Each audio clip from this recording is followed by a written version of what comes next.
So what's up mga tol? So ayun, tatalakayin natin ngayon is kung bakit kailangan ng hides o yung tubo na taguan nila.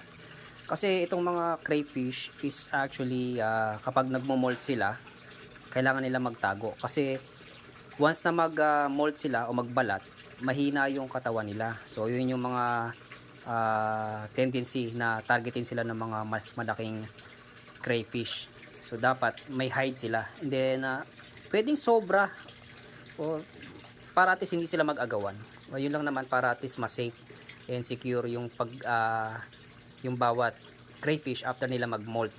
Yun yung reason kung bakit kailangan na may hides yung inyong container o yung lagayan ng mga crayfish. And then isa pa sa mga pointers guys, since na nabanggit ko nga na nocturnal sila or active sila, sobrang active nila sa gabi.